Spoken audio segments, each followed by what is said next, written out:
Hello and welcome to GMBN Tech. This is your opportunity to direct questions to me or to Doddy and use hashtag Ask GMBN Tech down in the comments of any of our videos and we'll try and get an answer back to you in one of these shows. So let's get started, shall we? My first question from KG Skade, who says, why do some Fox 40 DH forks have the number 49 on them? It's a good question, actually.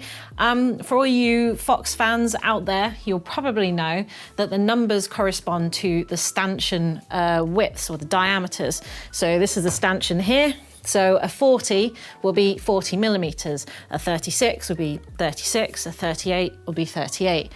So what is a 49? It's not that it's got 49 millimeter stanchions. It was basically Fox decided they wanted to celebrate bringing out a 29er version of the Fox 40, roughly 2019, I think it was. So they called it a Fox 49. But they realised, well, that kind of goes against the whole naming process. And the following year, they decided to go straight back to Fox 40 with the 40 number on there and just bring out a 29er version. So if you're seeing a 49, it's probably just a 2019 edition that's celebrating that 29er version coming out. So Metal Munchkin says, curious as to why different companies use Allen bolts and some use Torx bolts. For example, Magura use T25 caliper bolts and SRAM use 5mm. I think it's just personal preference. So to explain, anyone who doesn't know, this is an Allen keys, which is this sort of hex key, hexagonal shape. And then you've got your Torx key, which is this more of a star shape. And basically, a Torx bolt is supposed to be less easy to round because of the star shape. You get better purchase, whereas the hex keys, it's too similar to a circle almost. And if you overdo it, then you can round it quite easily. So that's the difference. The reason why it's not commonplace everywhere, if this is so much better, why isn't everyone using it? I think mainly because this is such a common tool. It's all over our multi-tools as well. So I think a lot of companies prefer to use something that's commonplace and familiar to people rather than going over to Torx. If you really prefer one or the other, you can usually change them though. Bolts are pretty standard as long as you are getting the correct millimeter and everything fits and lines up. So you can change it if you want to. But the quick answer is just personal preference and brand preference. So Wayne Emsley says, hi Anna and Doddy, I've been having issues resetting the pistons on my 4-pot brakes when I change pads so that they come back even and balanced. This has even led to cracked ceramic pistons. Is there a good process to follow for this and what's the best tool? Currently, I'm using the Park Tool pad spreader to push the pistons back once the pads are in. But this doesn't seem to be the best tool for 4-pot brake systems, trying to get them even. I mean, the Park Tool pad spreader should be good. What I would say is do not use that directly on your pistons. So pistons are often ceramic, as you've mentioned, which is a really brittle material that can crack really easily. I would say if you're changing pads, and this is why you're doing it, leave the old pads in there. And the pad spreader is literally that. It spreads pads, not pistons. So leave the old pads in and spread the pistons with the old pads in so that you don't damage them. You're mentioning that you might be having difficulty getting individual pistons in.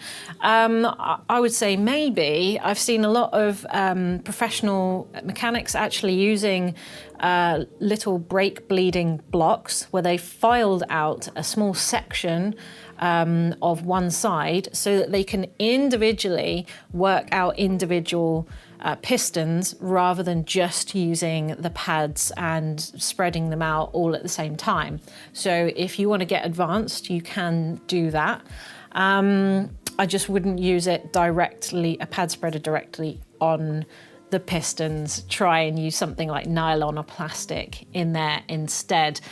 If you're having difficulty getting them out and they keep coming back in, I'm wondering, have you maybe got too much oil in the system? Because if you've bled them when the pads weren't all the way out, for example, or you haven't spaced the pistons all the way out when you bled them, there might be a little too much in the system, so it won't let you push them all the way back. So maybe try and do a brake bleed at the same time as separating those pistons with a brake block, and see if that helps in the future. So Callum says, I have a 2021 Norco Shore A1, size XL. Since I'm quite an aggressive rider, I'd like to lower the seat even further than I can right now by cutting 20 millimeters off the seat tube. Eek. Then cutting a new slot into the tube so that the clamp works as it should. As long as I can make sure that the seat won't hit the wheel when going through the travel. Will there be any issues? I understand this will void the warranty. Yes, it almost certainly will void your warranty. If you look at the Norco Shore, you'll see that there's a bit of a brace between the top tube and the seat tube. So there's only so much you're going to be able to get down to before you start getting really close to that brace. So from a theoretical point of view here, make sure you're accommodating the clamp going on before hitting the welds, because you don't want to be sawing through that. And I would say you really don't want to be sawing through your frame at all. But if we continue talking about this theoretically, you need to also make sure that that tube is completely straight. So is it going to be the right diameter to even get a clamp on there and to get a seat post in there? Because if it has any kind of flare to it and it goes out and any kind of taper, then you're not going to be able to get a seat in there at all if you cut it. So I think there's a few more issues you might want to consider, more so than just, is your saddle going to buzz your tire? It makes me a little bit nervous there, Callum, but have a deeper think about it. TSC says, I live in Finland, and during the winter months the temperature drops to minus 25 degrees or even less. Ouch. Does storing your bike in a cold, dry place cause damage to the bikes? If yes, is there something I can do to prepare the bike for the cold? We have 12 bikes in our family and I can't get all of them in a heated storage room.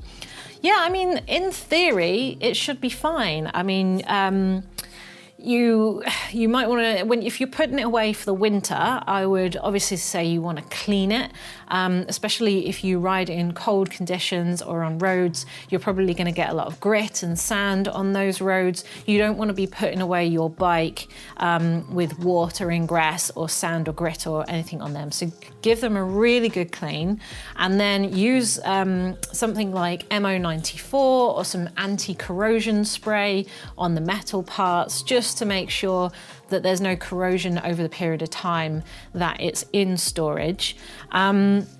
I wouldn't worry too much about the cold per se. It's not going to damage it. I would just more worry about if there is any opportunity of condensation to build up on your bike, and then that's just water sitting around on your bike, potentially corroding things. So I would try and keep it really dry, maybe with a blanket over it, or a painter's dust sheet or something like that, to keep the moisture off it, to keep any mold, growing around the seals of your forks or your grips or anything like that, just to sort of protect it. So clean it, protect it, lube it, and then throw a blanket over there just to keep the condensation off. But otherwise, I think it should be fine. So wheels. Asks Anna and Doddy, hi, I'm from Oz, the opposite of the weather spectrum. I have just bought a used 2020 Giant Trance trail bike. My homework said it was perfect. It's my first new bike since 1999, an old giant iguana hardtail, nice. The Trance is my first full sus. It's 29er. It feels huge. If I change my rear wheel to 27 and fit a shorter crank, will it help work to make it feel more playful? Okay, so there's a lot going on there. It's a brand new bike for you. You've gone from 1996 Giant, so I assume that is a 26-inch wheel. You've gone from a hardtail that's a little bit cross-country based in geometry with 26-inch wheels, and you've gone to a Giant Trance, which is a full sus. The geometry's a lot slacker, it's a lot longer, and you've gone to 29-inch wheels, which is the diameter is so much bigger on those wheels. Everything is going to feel new and different and awkward to you for many, many different reasons, not just because of that rear wheel. Now, I am a big fan of mixed wheel sizes. I absolutely love having a 29er up front and a 27.5. But what I will say is the first time I got a 29er, it took me a good year to get used to riding that bike because it was different, because it was a long travel full sus, and because it had big wheels too. And I would say you're putting a 27.5 on the rear, as you've suggested, might help it feel playful, but you're also going to drop the back end. You're going to make all your angles slacker as well, and it might not work with the geometry of your Trance. It might even feel worse. I would say before you invest in any more money, first give it some time. Give it a good season of riding. You will get used to it. Or does your friend have a 27.5 wheel that you can put it into your new Trance and just try it out and see if that makes the difference? If after a year you're really not getting on with it, then maybe you want to go to some demo sessions and try out some other bikes, try out some mixed wheel sizes, maybe even try out a 27.5 front and rear with slightly less travel or more cross-country geometry so that you can bridge the gap of what you used to have a little bit more gently. So yeah, try out a few things, borrow, go and demo, that is my advice. Zachary Schompriger, my final question here says, hi there, my Rocky Mountain Growler 50 comes with 150 millimeters of travel and I want to go up to 160. The Growler comes with 140 millimeters of travel as well, which means Rocky Mountain is already going up 20 millimeters between their different bike models. Can I still add another 10 millimeters to my bike? So it is a 130 to 150 bike. As far as my research can tell, it is 130 to 150, and that is what they state is the maximum parameters. I couldn't find the actual manual. If you still have your manual, check to see what it states is the maximum travel, or it might give you a maximum axle to crown height. So axle to crown here, and you might want to match that. You might be able to get a 160 travel where this has increased, but the overall height hasn't changed at all, which would help you. But I'm guessing usually people go for more travel because they want a more cushioned or plushy feel. If you've had this for a while, my first advice is go and get it serviced by a professional. Getting your damper service, getting your lower leg service, getting new seals and foam rings in there will absolutely change the way that fork feels. Also, there are a few gadgets out there that you could add to your fork to make it feel like a bigger volume fork. And you can even change dampers and put all sorts of add-ons on depending on the brand and model of fork that you have.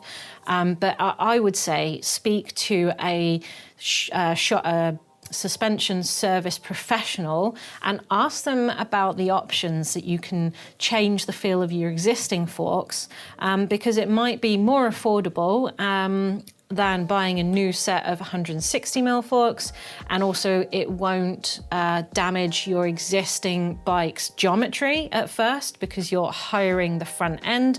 Everything's going to get a bit slacker. You might not like that. Certainly a higher bottom bracket is not one of my favorite changes on a bike. I like low bottom brackets. They feel better in the corners.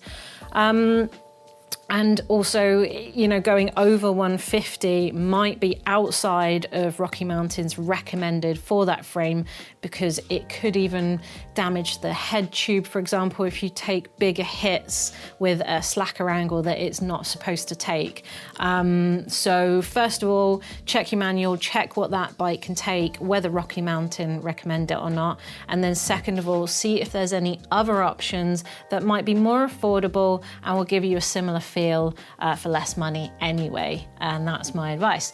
So hopefully that's helped you and helped all of you today. So that's all I've got time for. Do give us a big old thumbs up if you like us answering your direct questions, and always use hashtag Ask GMBN Tech down in the comments if you want us to answer your question. Thank you.